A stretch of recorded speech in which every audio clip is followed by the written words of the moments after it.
కర్నూలు జిల్లా మంత్రాలయం టీడీపీ అభ్యర్థి ప్రచారం జోరు పెంచారు. మంత్రాలయం మండలం సింగరాజనహళ్లి పి తాండ గ్రామంలో టీడీపీ అభ్యర్థి రాఘవేంద్రారెడ్డికి బ్రహ్మరథం పట్టారు. మంత్రాలయం నియోజకవర్గంలో ఎమ్మెల్యే బాలనాగిరెడ్డి 3 సార్లు ఎమ్మెల్యేగా గెలిచిన నియోజకవర్గంలో ఎలాంటి అభివృద్ధి చేయలేదని ప్రతి గ్రామంలో ప్రజలు తమ గోడును టీడీపీ అభ్యర్థి ఎన్ రాఘవేంద్రారెడ్డి ముందు చెప్పుకొచ్చారు. ఒక్కసారి టీడీపీ అభ్యర్థికి గెలిపించాలని వారు కోరారు. నేను గెలిచిన వెంటనే త్రాగు సాగు డ్రైనేజీ సమస్య లేకుండా చేస్తామని హామీ ఇచ్చారు.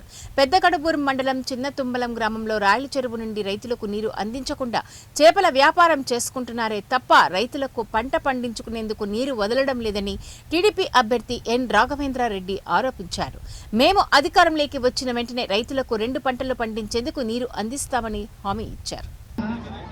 రేపు రాబోయే ఎలక్షన్లో ఖచ్చితంగా మీ ఆశీర్వాదం మా మీద ఉంటే మా ఆశీర్వాదం మీద మా సేవ మీకు ఖచ్చితంగా మీ ముందు ఉంటుందని చెప్పి తెలియజేసుకుంటున్నా. ఈ నీటి సమస్య ఈ గ్రామంలో 15 సంవత్సరాలు ఆయన గెలిపించినారు. కనీసం తాగడానికి నీళ్లు కూడా ఇవ్వలే. చెరువులు పక్కన పెడితే దూరం ఉంది. ఈ గ్రామంలో తాగడానికి కూడా నీళ్ళు ఇవ్వలేని పరిస్థితి.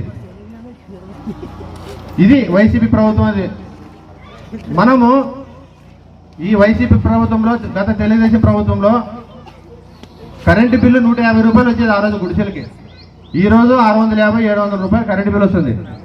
గ్యాస్ సిలిండర్ ఆ రోజు 650 రూపాయలు ఉండే గ్యాస్ సిలిండర్ ఈ రోజు 1350 రూపాయలు అయింది. గతంలో పెట్రోల్ 60 రూపాయలు ఉండే పెట్రోల్ ఈ రోజు 110 రూపాయలు అయింది. అదే పక్క రాష్ట్రం పోతే 100 రూపాయలకే వేస్తున్నాడు. అంటే మన దగ్గర 10 రూపాయలు దౌర్జన్యంగా వసూలు చేస్తున్నాడు. మందు క్వార్టర్లో కనీసం ఏదో సాయంకాలం పూట అలసిపోయి ఒక 90 ml తాగదామంటే ఆ రోజు 60-70 రూపాయలకు వచ్చే మందు పార్టీలు కూడా ఈ రోజు 250 రూపాయలు చేసిన ఘనత జగన్మోహన్ రెడ్డి వైఎస్ఆర్సీపీ ప్రభుత్వం. అది నిత్యావసర ధరలంటే